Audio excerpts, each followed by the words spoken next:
Welcome to Inspiring Women with ADHD. I'm Renee Allen, the host of this podcast, creator, producer, whatever. I am happy to be here with you today. 'Tis the season for gift giving. We're still in December, at least I am. If you're listening currently, you may be too. And I wanted to talk to you today about something that accompanies ADHD for many, many, many of us is the need to share, express, connect. And that can translate into giving, how we give, how we want to receive. It can connect with gift giving as well as just interactions. And many times around the holidays, we have more events, parties, opportunities to connect, to be with people, maybe people that we see every day at work, and then we go to a work party and see them in a different light, or family members that we might not see as often. We get to see them that time of year. And a lot can come up in figuring out how well that goes. I don't know how else to put it. I always enjoy time with people, but I also analyze and I'm curious and I love connecting with people. And sometimes it feels really fulfilling and sometimes it's not so much. And sometimes you put a lot into the planning, whether it's actually to be with the people or to give a gift. And there's a lot to unpeel when it comes to understanding our need to connect and how that is related to ADHD and how that might affect our relationships or our interactions. There are some different reasons, I'm sure there's more than this, but some that I'll mention today that accompany or relate to why women with ADHD feel a strong need to share, express, connect, give to others. One is that we often experience our emotions deeply. We feel them deeply. Maybe we're not dramatic people with extreme highs and lows, but you may love hard. When you have a friend, you love to be with them. You get overwhelmed with, this is really amazing. Like you feel that feeling of how wonderful it is to be with that person, maybe more than another person is, maybe not. But I know in my case, I do. And it's been interesting for me to even see other women that I know with ADHD that have at least that aspect of it, that need to connect, that need to share, and how much it means to them to be with people. What's interesting is what I guess requirement, I don't know what, like if you have a little line between acquaintance and friend, where is that line for you? When does that person become a friend? When do you see them as a friend, whether they see you as a friend or not? It may not matter, but just in your perception of your connection with them. My guess is that comes earlier for you than for a lot of people. I was really surprised to find out that some of my friends, when I would talk about mutual acquaintances that we both knew for the same amount of time, one in particular was another yoga teacher, and I'd ask her about this woman that we used to know because she took our classes and we both kind of co-taught or subbed for each other a lot, had our classes on. We were the only two people that taught at this one gym that taught yoga classes. And so we'd mark it together and so forth. This is years ago. But I felt like some of these people she knew even before I did, but she wasn't nearly as attached to them as I was. And that even carried over into memories or locations. Like when I go back to a location, a place that I used to go, such fond memories, these connections, I feel it deeply. And because of that, I think that factors in, or, it's a vice versa kind of thing. It goes both ways. It also adds into why it means a lot to me to get to have meaningful conversations, get to know them on a deeper level, because I feel a connection maybe more intensely not to sound like I'm, like a scary person, I'm not. But if I meet someone at the store and go to that store often and start to talk to them, and I might consider them my friend. Oh, she's my friend at that store, where somebody else might just say, oh, yeah, she's a lady at the store. Does that make sense? So, what I categorize as someone I value as a friend, and maybe even, hey, like, do you ever go here? Maybe I could see you there sometime, that kind of thing, and continue that friendship.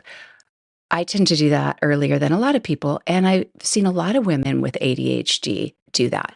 One of the reasons is women with ADHD often have these deep emotions, have a deep empathy, a deep understanding and love of people.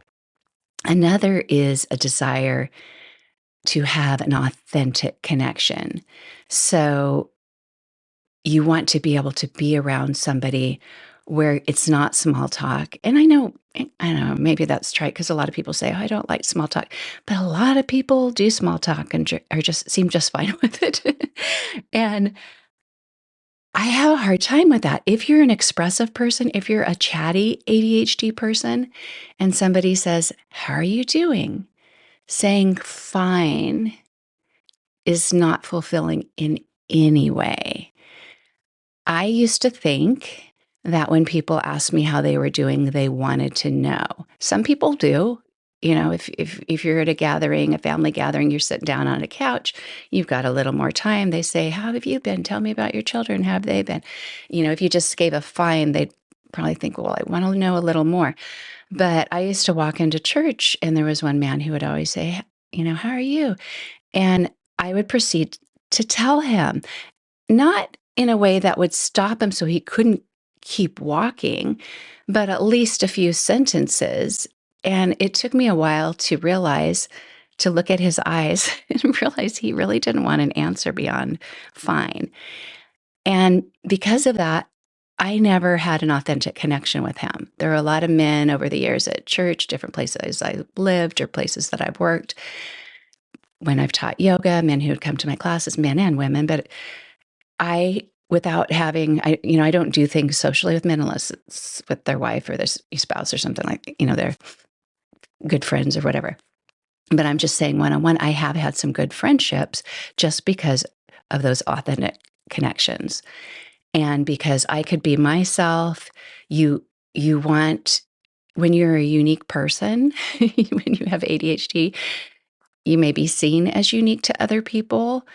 And some people do make comments that aren't kind, and some appreciate you without judgment and see you for who you are and appreciate who you are and see that people can be different and they can appreciate all kinds of people. Not that everyone has to love us all the time, but finding those authentic connections, those people that you aren't just saying some words to, fills a need for those of us who have a strong need to share, express, and connect, because the trite words really aren't connecting.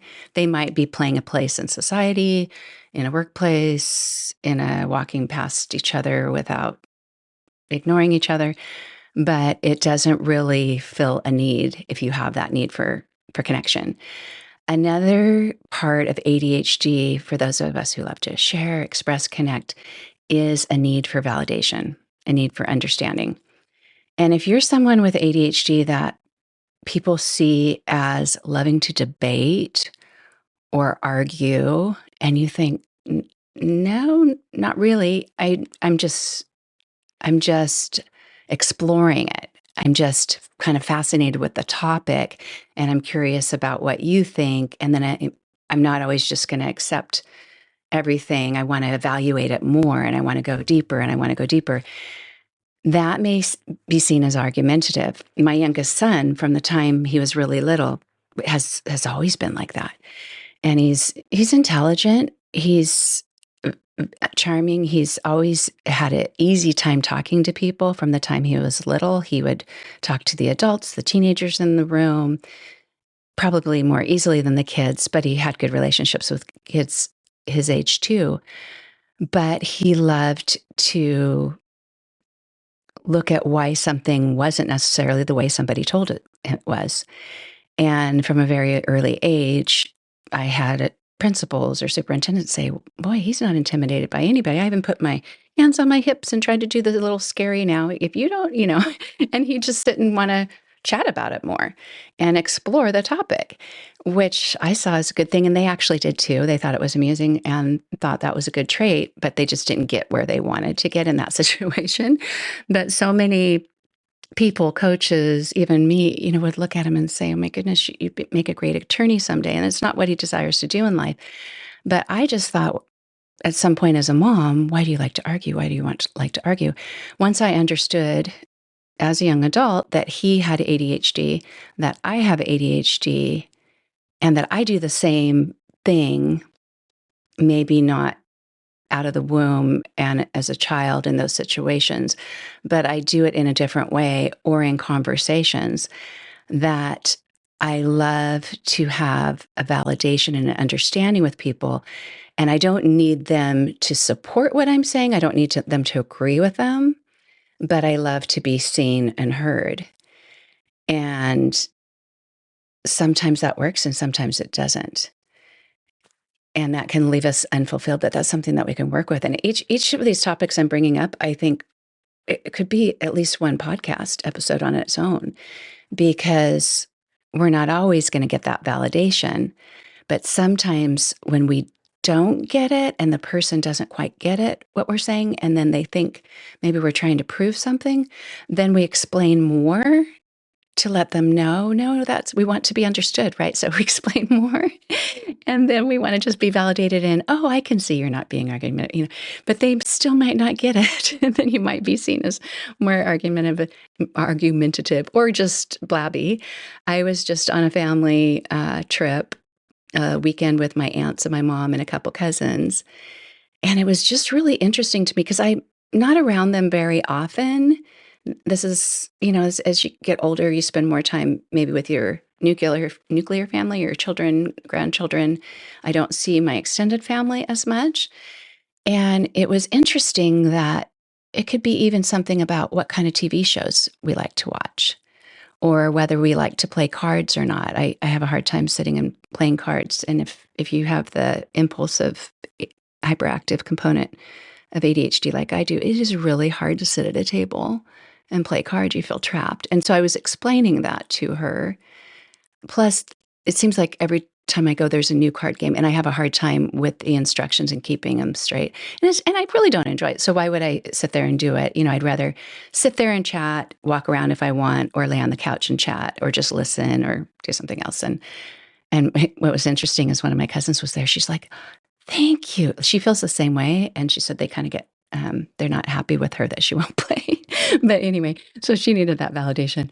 But back to that, it was interesting that as we would talk about it, sometimes when I would explain something, someone would say, oh, that's interesting. Kind of like, that's interesting to learn that about you. Or I never knew anyone even experienced that. Because this is how I would look at it. I'm very fascinated with human behavior. I didn't know people experience that. Interesting, and get that connection by it. And instead, sometimes it would be, well, this is why I do like it. And I think, oh, that's really interesting. And I love that for you. But I felt like a lot of times when I would explain my reason, not that it was seen like I was debating, it was more like there was either one or the other. Well, if you just did this, you'd enjoy it because this is why I enjoy it. Even with sewing, my aunt is amazing at sewing, and I love and respect her talent.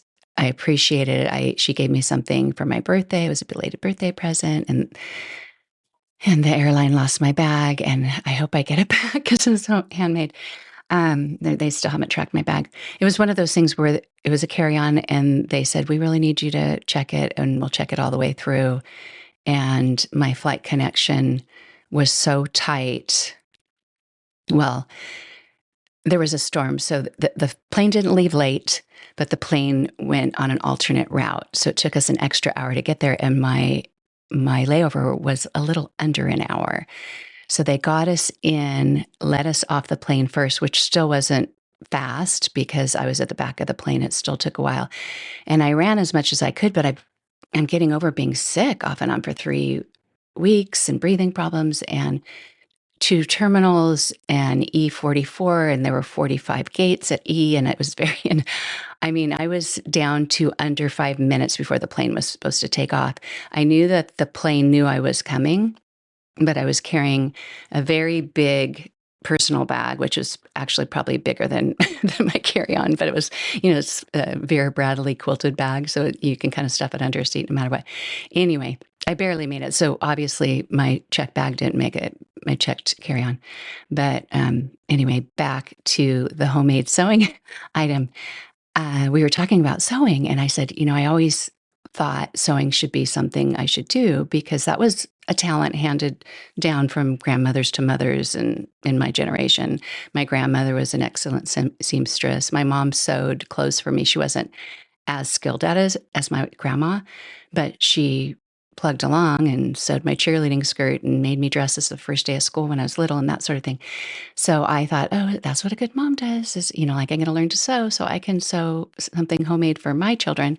Well, I was horrible at it, horrible at it. And it's taken me years to unpack why, but I made peace with it when I took my sewing course in college and did so poorly and didn't enjoy it. And that I don't need to sew, and that's fine. But anyway, I was just explaining kind of the reasons why. And I try not to make everything a lesson in ADHD. And because of my ADHD brain, I can't follow the instructions. I want to do this something else instead. And she goes, well, there's a reason for those instructions. I said, I know, but I still can't get myself to do them all. And then, and I found I was spending more time, ripping out seams. She goes, well, even ripping out seams can be fun to do if I'm watching TV. And I knew all that, but my conclusion was still, it's not enjoyable to me. It's enjoyable to you. And that's okay. But we weren't connecting in the topic. Like my ideal connection of expressing, sharing, connecting would be, I love that you can sew and you're so amazing at it. I always wished I had that gift, but this is what my experience was. And then she would say, oh, that's amazing. I didn't know people struggled with things like that, like meticulous steps, or it wasn't as relaxing for them, or they couldn't sew a straight line or whatever, And I'm really grateful that I've been able to sew because I love it so much. I'm glad that you found things that you love to do. What do you love to do instead? That sort of thing. That's kind of the sharing. That's what I love to do, is explore the human behavior and how we're different and learn more about hers and how she can grasp instructions that are intricate, and she can play a new card game with 20 new steps and rules and keep them straight in her brain and sit still for 6 hours. I can't. Isn't this amazing? That's my ideal conversation. And hers was more like, I think she just maybe thought I was negating something that she loved, which I wasn't. And I didn't debate it too much, but it was just interesting to see for me, again, here watching human behavior, that maybe her desire to share and express and connect is to share the same love, to have the same passion, to enjoy playing cards the same way, to both enjoy sewing so much. You know what I mean? So just evaluating this with connections and conversations, I found I observed the same thing happening. There's a similar pattern that happens with gift giving. And we have an idea in our minds of, we're going to connect with this person by giving this to them. It might be something that we make for them. It might be something that we shop and buy, or even a gift card. I know she loves the store. I know some people don't think that's personal, but my kids like gift cards. I always give them to them with the money my mom sends. It's not for me, but that's makes it easy for me and they think it's fun. But anyway, back to that is with gift giving, it could even just be someone's coming to visit. I'm going to prepare the room in this way when they come stay here, and this will be wonderful for them. So it's a way that you can think of them and give to them in a way that you think is giving love or will make them happy. And what's really interesting is that's not always the case. It's easy to see when you give a gift, like a store gift or even something you make. You make something for their house and they think, I would never put this in my house, or I don't need this, or this is the wrong size, or whatever. Sometimes you can have something in your mind that you think, this is so them, and they don't think it's so them. And sometimes they pretend, oh, thank you. Sometimes they don't. Oh, I don't know if I'll wear this. You don't need to give me gifts anymore. So there's all of these exchanges that happen, and yet it's a tradition. And so some of us keep doing it, even if it's not fulfilling the other person's need. And it's just kind of fascinating to explore. Like, at what point do you change it, or do you change it? And with the service kind of gifts, sometimes we do something like in certain cultures, people are going to come over. I'm going to make them this huge meal and we're all going to sit and gather together. And for many generations that, and many cultures even now, that is a way of sharing, showing love, and connecting, and hopefully fulfilling that person's need. I learned when I went on a trip to Romania several years ago that sometimes it was really eye-opening to me that sometimes what someone's expression of giving to a guest can make the guest very, very uncomfortable, or even sick, or even frightened, or whatever. And I'm sure this people who travel more than I do experience this a lot more. That certain cultures, you honor the gift that they give you, you appreciate it. But when it comes to food, that can be more challenging. And we went on a trip to Romania. The whole trip wasn't for Romania. We were just there for part of it. But my grandfather was born in Romania and immigrated in 1906, so many, many, many years ago. And I was a child. And over the years, some of us have gone to Romania to see where he was born, his mother was born, and the towns where his mother and father lived. They're still little villages, they're still tiny, and see any living relatives and just get the experience of it. So I went there, and my son had found some connections through Facebook, kind of relatives his age, to find out who still lives where and can we connect with them and come say hello. So we went to this one house, and it actually wasn't a relative of our blood relative. It was the wife of a relative, and the husband was deceased, and he was, I think, a cousin of my grandfather's, or the son of a cousin or something. But anyway, so we went to her house, and we weren't hungry. I don't know if we were planning to eat. Maybe she did tell my son that she would make dinner. I think she did, but we got there and we weren't hungry yet. So she showed us around, and she didn't speak English and we didn't speak Romanian, but my son learned enough Romanian to communicate, and she invited her grandson to come who knew enough English to communicate. So we looked at old pictures, we asked questions, we heard stories, and then at some point she took us into this little kitchen, and it's humbling to see in Eastern Europe, and especially in a little village. They were still using horse and carts. People were carrying their wood and probably to cook their food and so forth.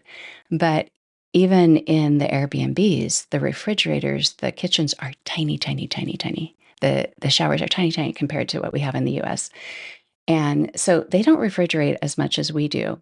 And she kept bringing out like a meatloaf that was cold, but not refrigerator cold, or a chicken, or and my mom went to Romania in the 70s. I was, I think, in 7th grade, and I remember her telling me how they prepared their food, and how it was different. And so and I've always been a picky eater, but anyway, so I was trying to eat and appreciate her offering because this meant a lot to her. And by the standards of the people in the village, they had more money than other people did. I don't think it was a financial hardship for her to have us eat, but she did prepare food. And there were some peppers from the garden and some French bread, probably from a store. I don't remember what else, but many animal products. And I would eat and try to eat a little bit, but not too much. And I was thinking, what can I eat that's safe here? I didn't want to get food poisoning. And so I thought, well, this pepper looks mild. I thought it was like a bell pepper, but it was, oh my goodness, it was as hot as a jalapeno. And then I saw another one. I thought, well, this one surely can't be as hot. It was hot. So I'm eating the bread and, and we're going on and we'd be eating. And then meanwhile, she'd say, I have more. And we'd say, oh, no, thank you. We're fine. She even had deviled eggs and the inside of the egg wasn't normal color. So it was mixed with who knows what. And I was not having a pleasant experience, but I was trying to do my best at being gracious and receiving her gift. But at some point, I really couldn't keep going, and my husband couldn't either. And my husband said, thank you so much for the meal. I've had enough to eat. Can I go out in the garden and take pictures of your flowers? So he went out with his phone or iPad or something and took pictures. I thought, you got out of this. My son and I are still in here and stuff. But I recognized in that situation that this was her way of celebrating with us, celebrating that we had come from the US to connect with relatives across the country, across the world. And that was her way of showing love and of giving. And at some point, with the best efforts, I thought that we were giving, we were getting physically uncomfortable, whether it was from eating too much or eating things that we were fearful of. Maybe that's her own problem there. But she wasn't tuning in to the gift. Is the gift still a gift if it's causing harm or discomfort? And that taught me a lot, because sometimes I want to give, it could even just be in a conversation. I want to give more details. I want to give advice. I know people talk about not giving unsolicited advice, but sometimes that just comes up in conversation with our opinions or whatever. Sometimes I, plan a party for somebody or something. It's really helped me to see I have a need in giving, but am I masking their need in receiving? When I'm in a conversation and someone says, how are you? Am I looking at their mannerisms? Am I looking at their body language, their eyes, and seeing if this is reciprocal, if this is having a good effect in that person, or is it causing discomfort, or is it really just not desired? And learning to be okay with that. And with the season of Christmas and giving and so forth, that does come up in situations where some people can't walk in a door without a gift. And then a friend was just telling me this last night, that she makes earrings, she makes jewelry. And when she got together with another friend who I know, we've all known each other for years, we raised our children together, that she gave this friend a pair of earrings. And her friend said, I thought we weren't going to give each other gifts. I feel so bad. I don't have one for you. And she said, oh, no, this is nothing. I love to make earrings. I just thought I'd just make these for you. This is, don't even worry about it. This is just something I thought that you would like. And she said it did affect the time they spent together, because her friend felt so uncomfortable with that imbalance, that she didn't have something to give back, that she wasn't prepared. And as time goes on, as years go by, in these occasions like Christmas, when we give gifts, sometimes we do redefine. Do we give a gift to this? Do we not? And I overheard, not that they didn't want me to overhear anything, but I overheard my aunt talking to my mom and my other aunt saying, I know we've been giving gifts all these years, but I propose that we stop doing that. We don't need any more things. Postage is so expensive, and let's just let that be a thing of the past. I could see her reasoning for it. And I could see that it was really hard for my mom. I actually wasn't even looking at my mom, but I know it was really hard for my mom because my mom loves to give gifts. Every time she goes on a trip, she looks through her house to see, is there something here that somebody would want? And she brings it to them. And even if it's not something, I mean, sometimes she'll ask, is there something here you want? I'll bring it to you. But other times she'll just find something, like makeup samples or something. I'll bring some makeup samples to my granddaughters and that'll be fun. And it's a part of her. It's such a huge part of her. And I've got that in me too. And I weigh that out when I go visit my daughter. Does she want me to come in with more children's books? I'll ask her first, or is it better to show up not adding more to our house? It can be hard. And maybe it's not hard for you, but for some of us who have this need to express and connect, it is a natural outlet for us. We have a lot of ideas when we have ADHD, a great imagination, not just maybe imagination like to make up stories, that kind of imagination, but we're always exploring possibilities. And with that love for people, that need to connect, giving gifts is an expressive outlet. Doing things for others is an expressive outlet. And I know sometimes it can be frustrating when the needs of the giver isn't matched by the need of the receiver. And, it's not a perfect world, so it's not always going to be like that for sure.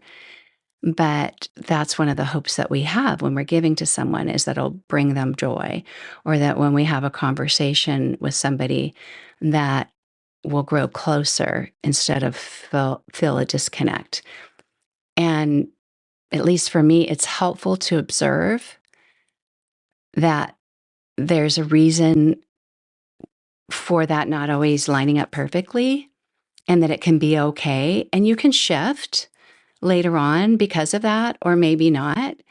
But just understanding that can hopefully help you when you feel a void in that connection, when you feel like, oh, that didn't quite go as I'd hoped, or even you just don't feel as connected in your conversation and you're trying to be understood by explaining more, and you're realizing that it's not making a difference. And we're also different brain wiredness, whether you have ADHD or not. We're all different in how we see the world, what our experiences, nature, nurture, and definitely generational. Talking to my mom and my aunts, I learn so much from them, and I see such a difference in how they approach things than my generation, and then from me to my children. And I told my husband last night when he picked me up from the airport, I said, I actually said a prayer of gratitude that that I am in this generation.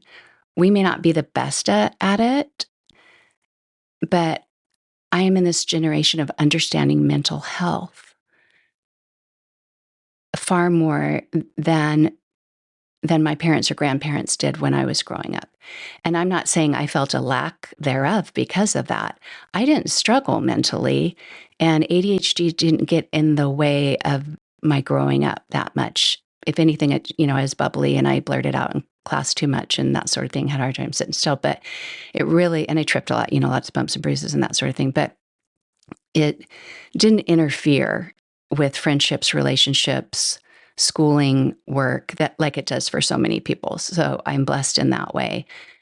But I also am really grateful that I understand it, not just for myself, but for my kids, because my kids' generation, the young adults now, and if you're a young adult listening to this, maybe this will be helpful, because I wondered sometimes if this podcast would be helpful to younger adults, because I'm an older adult. And I'm hoping it does, because I feel like the social media world of it all says to discount your older generation if they don't get you.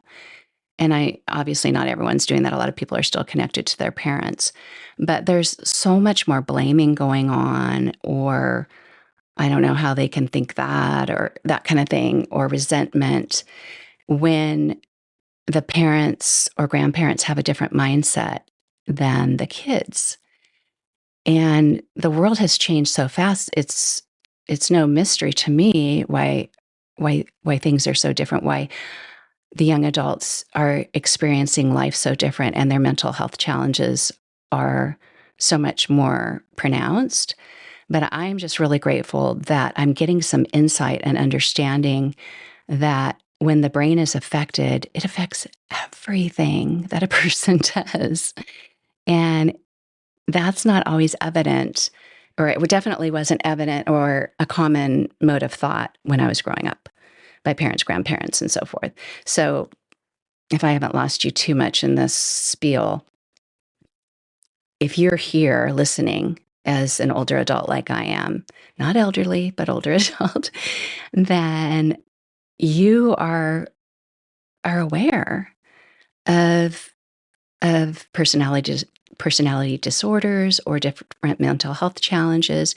You're aware that in the way that the brain is wired, can affect the way that you see things, experience things, are motivated, not motivated, able, not able. Doesn't mean things aren't possible, but it means that there are some challenges and that you may need some tools, strategies, or may just need to do things or look at things differently. And I think that is a blessing to know that. I am just super grateful to know that. And if you're a younger adult, appreciate any understanding that your parents do have in that. And if they don't get it, if they don't understand it, they might over time. I have 6 children, and I didn't know any of them had ADHD growing up. I didn't know the mental health struggles. I saw the emotions, I saw the behaviors, but I didn't know there was a physical reason for it, which is fascinating to me now. And it can be hard for a parent to find that out later and wish that you'd had that information earlier. That information just wasn't there. It wasn't anything that we had the advantage of knowing. And knowing it now is super helpful, not only in my relationships with my kids, but my relationships with anyone, and my appreciation for everyone and in all the different ways that we are. But I think that's going to be it for today. Soliloquy over. I really hope you were able to find some value in my train of thought today. It did have some structure. There was some balance to it, I hope. But I sometimes I just feel this deep need to help you feel understood or help you not feel empty when you're not understood. And I hope I can do that in some small way, even if I'm not understanding you, but what I say helps you understand yourself better or the people in your life. That fulfills me. That makes me so happy. That's my reason for each and every episode. But thank you so much for being here today. Who knows what's coming December? I will be back for sure. But I keep saying, oh, I'll be back twice a week. I'll be back once a week. I don't know. My son's going to be staying in this room. So if I can make enough episodes before he comes, I will do that. Or if I can come in here while he's off, I don't know, kayaking down a river or something. We're in Florida. We'll see what's available post-hurricane season. I'll be here as much as I can. I'll just call it sporadically for now, but at least once a week. And I thank you for listening today. And anytime you have, feel free to go back to past episodes if you haven't heard them. If you need some mental chewing gum while you're getting work done in your house or driving along, I'll be there with you. But thanks so much and have a wonderful week. Bye. Open windows, broken shadows. Frozen dreams are left for tomorrow. Without a cause, no time for a pause.